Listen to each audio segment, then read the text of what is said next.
S Ranya ಪ್ರಕರಣದಲ್ಲಿ ಈಗಾಗಲೇ ತನಿಖೆ ಬಹಳ ಜೋರಾಗಿ ನಡೀತಾ ಇತ್ತು. ಇಡಿ ಕೂಡ ಈ ಪ್ರಕರಣದಲ್ಲಿ ಎಂಟ್ರಿ ಕೊಟ್ಟಿದೆ, ರೇಡ್ ನಡೆದಿದೆ. ರನ್ಯಾರಾವ್ ಗೋಲ್ಡ್ ಕೇಸ್ ಕೇಂದ್ರ ಗುಪ್ತಚರ ಇಲಾಖೆಯೂ ಕೂಡ ಈಗ ಎಂಟ್ರಿ ಕೊಡ್ತಾ ಇದೆ. ಡಿಆರ್ಐ ಅಧಿಕಾರಿಗಳಿಂದ ರನ್ಯಾ ಕೇಸ್ನ ಬಗ್ಗೆ ಮಾಹಿತಿಯನ್ನ ಪಡಿತಾ ಇದ್ದಾರೆ. ಡಿಆರ್ಐ ಅಧಿಕಾರಿಗಳಿಂದ ರನ್ಯಾ ಪ್ರಕರಣದ ಕುರಿತಂತೆ ಮಾಹಿತಿಯನ್ನ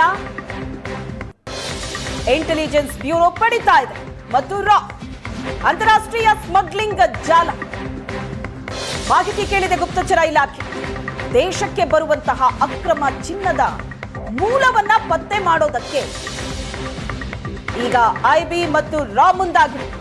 ದುಬೈನಲ್ಲಿ ಚಿನ್ನ ಖರೀದಿಗೆ ಹಣ ಪಾವತಿ ಹೇಗೆ ಮಾಡ್ತಾ ಇತ್ತು ಅನ್ನೋದರ ಬಗ್ಗೆ ಗುಪ್ತಚರ ಇಲಾಖೆ ತನಿಖೆಗಿಳಿದಿದೆ. ಕೆಜಿಗಟ್ಟಲೆ ಚಿನ್ನ ಖರೀದಿಗೆ ಹವಾಲಾ ಮೂಲಕವೇ ಹಣ ವರ್ಗಾವಣೆಯಾಗ್ತಾ ಇತ್ತು ಅನ್ನೋ ಅನುಮಾನ ಜೋರಾಗಿದೆ. ರನ್ಯಾರಾವ್ ಗೋಲ್ಡ್ ಕೇಸ್ನ ಬಗ್ಗೆ ಗುಪ್ತಚರ ಇಲಾಖೆ, ಕೇಂದ್ರ ಗುಪ್ತಚರ ಇಲಾಖೆ ಕೂಡ ಎಂಟ್ರಿ ಕೊಟ್ಟಿದೆ. ಡಿಆರ್ಐ ಅಧಿಕಾರಿಗಳಿಂದ ರನ್ಯಾ ಕೇಸ್ನ ಬಗ್ಗೆ ಮಾಹಿತಿಯನ್ನ ಪಡೆಯಲಾಗ್ತಾ ಇದೆ. ಐಬಿ ಮತ್ತು ರಾ ಮಾಹಿತಿಯನ್ನ ಕೇಳಿದೆ. ಈ ಕೇಸ್ನ ಬಗ್ಗೆ ಕಂಪ್ಲೀಟ್ ಡೀಟೇಲ್ಸ್ ಅನ್ನು, ಅಂತಾರಾಷ್ಟ್ರೀಯ ಸ್ಮಗ್ಲಿಂಗ್ ಜಾಲ, ಇದರ ಬಗ್ಗೆ ಮಾಹಿತಿಯನ್ನ ಗುಪ್ತಚರ ಇಲಾಖೆ ಕೇಳಿದೆ. ಇಷ್ಟು ದೊಡ್ಡ ಪ್ರಮಾಣದಲ್ಲಿ ದುಬೈನಲ್ಲಿ ಚಿನ್ನ ಖರೀದಿ ಮಾಡ್ತಾ ಇತ್ತು, ಆದ್ರೆ ಆ ಚಿನ್ನಕ್ಕೆ ಹಣ ಹೇಗೆ ಪಾವತಿ ಆಗ್ತಾ ಇತ್ತು, ಇದು ಇರುವಂತ ಪ್ರಶ್ನೆ. ಕೆಜಿ ಗಟ್ಲೆ ಚಿನ್ನ ಖರೀದಿಗೆ ಹವಾಲಾ ಮೂಲಕವೇ ಹಣ ವರ್ಗಾವಣೆ ಆಗ್ತಾ ಇತ್ತು ಅನ್ನೋ ಶಂಕೆ ಇದೆ. ದೇಶಕ್ಕೆ ಬರುವಂತಹ ಅಕ್ರಮ ಚಿನ್ನ, ಅದರ ಮೂಲವನ್ನ ಪತ್ತೆ ಮಾಡೋದಕ್ಕೆ ಈಗ ಐಬಿ ಮತ್ತು ರಾ ಮುಂದಾಗಿದೆ. ದೇಶಕ್ಕೆ ಬರುವಂತಹ ಈ ಅಕ್ರಮ ಚಿನ್ನ, ಇದರ ಮೂಲ ಏನು, ಕೆಜಿ ಗಟ್ಲೆ ಚಿನ್ನ ಏನ್ ಖರೀದಿ ಆಗ್ತಾ ಇದೆ, ಅದಕ್ಕೆ ಯಾವ ರೀತಿ ಹಣ ಪಾವತಿ ಮಾಡ್ತಾ ಇದ್ರು, ಇದರ ಬಗ್ಗೆ ತನಿಖೆಯನ್ನ ನಡೆಸಲಿದ್ದಾರೆ.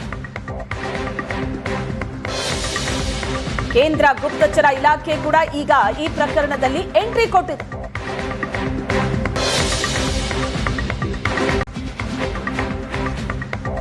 ಬೆಂಗಳೂರಿನ 8 ಕಡೆ ಇಡಿಯಿಂದ ದಾಳಿಯಾಗಿದೆ. ಅಲ್ಲಿ ಅಪಾರ ಪ್ರಮಾಣದ ಚಿನ್ನದ ಗಟ್ಟಿಯನ್ನ ಜಪ್ತಿ ಮಾಡಲಾಗಿದೆ.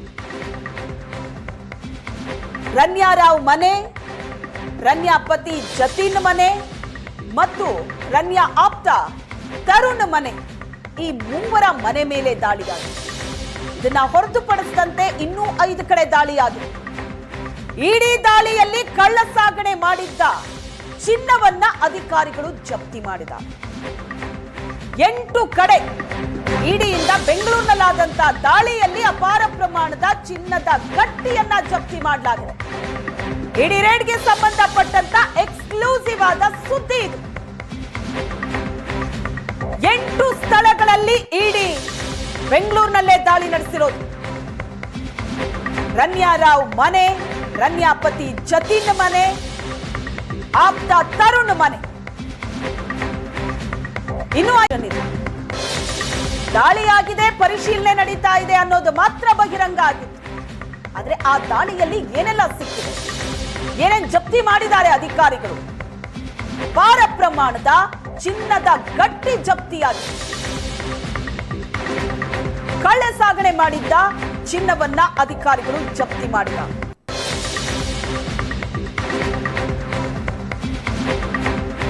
ಇಡಿ ರೇಡ್ಗೆ ಸಂಬಂಧಿಸಿದಂತ ಎಕ್ಸ್ಕ್ಲೂಸಿವ್ ಆದ ಸುದ್ದಿ ಇದು. ಬೆಂಗಳೂರಿನಲ್ಲೇ 8 ಕಡೆ ಇಡಿ ದಾಳಿಯಾಗಿದೆ. ಬೆಂಗಳೂರು ಸೇರಿದಂತೆ ದೇಶದ ಬೇರೆ ಬೇರೆ ಕಡೆ ಇಡಿಯಿಂದ ಚಿನ್ನದ ಬೇಟೆ ಮುಂದುವರೆದಿದೆ. ಬೆಂಗಳೂರಿನಲ್ಲಿ ಇಡಿ ಅಧಿಕಾರಿಗಳು ದಾಳಿ ನಡೆಸಿ ಪರಿಶೀಲನೆ ನಡೆಸಿದಾಗ ಅಪಾರ ಪ್ರಮಾಣದ ಚಿನ್ನದ ಗಟ್ಟಿ ಪತ್ತೆಯಾಗಿದೆ. ಅದನ್ನ ಅಧಿಕಾರಿಗಳು ಜಪ್ತಿ ಮಾಡಿದ್ದಾರೆ. ಇಡಿ ದಾಳಿಯಲ್ಲಿ ಕಳ್ಳ ಸಾಗಣೆ ಮಾಡಿದ್ದಂತಹ ಚಿನ್ನವನ್ನ ಅಧಿಕಾರಿಗಳು ಜಪ್ತಿ ಮಾಡಿದ್ದಾರೆ. ಕಳೆದ 15 ದಿನದಲ್ಲೇ 4 ಸಾರಿ ರನ್ಯಾ ದುಬೈಗೆ ಹೋಗಿ ಬಂದಿದ್ದಾಳೆ. 4 ಬಾರಿ ಕಳೆದ 15 ದಿನದಲ್ಲಿ.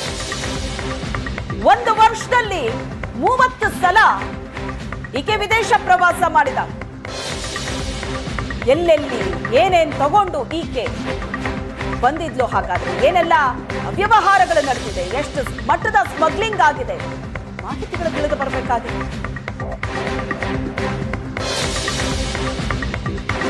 ಈಕೆ ಬೆಂಗಳೂರು ಏರ್ಪೋರ್ಟ್ ನಲ್ಲಿ ಸಿಕ್ಕಾಕೊಂಡು ಬಿದ್ದಾಗ್ಲೇ 14 ಕೆಜಿ ಚಿನ್ನ ಈಕೆಯಿಂದ ಜಪ್ತಿ ಮಾಡಿರೋದು. ಪ್ರತಿ ಬಾರಿ ಈಕೆ ದುಬೈಗೆ ಹೋಗಿ ಬಂದಾಗ್ಲೂ ಈ ತರ 15 ಕೆಜಿ ಚಿನ್ನವನ್ನ ಸಾಗಿಸ್ತಾ ಇದ್ಲು ಅಂದ್ರೆ ಲೆಕ್ಕ ಹಾಕಬೇಕು. ಕಳೆದ 15 ದಿನದಲ್ಲೇ 4 ಸಲ ದುಬೈಗೆ ಹೋಗಿ ಬಂದಿದ್ದ. ಇಡೀ ವರ್ಷದಲ್ಲಿ 30 ಸಲ ವಿದೇಶ ಪ್ರವಾಸ.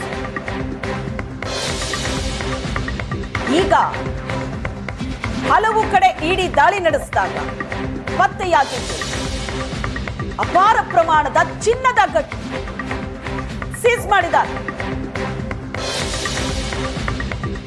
ರನ್ಯಾರಾವ್ ಮನೆ, ರನ್ಯಾ ಪತಿ ಜತಿನ್ ಮನೆ, ಆಕೆಯ ಆಪ್ತ ತರುಣ್ ಮನೆ, ಎಲ್ಲರ ಮನೆ ಮೇಲೆ ಆದಂತ ದಾಳಿ. ಇವಾಗ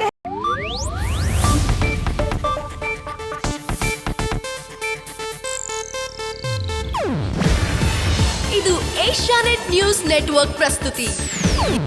ನೀವು ನೋಡ್ತಿದ್ದೀರಾ ಏಷ್ಯಾನೆಟ್ ಸುವರ್ಣ ನ್ಯೂಸ್.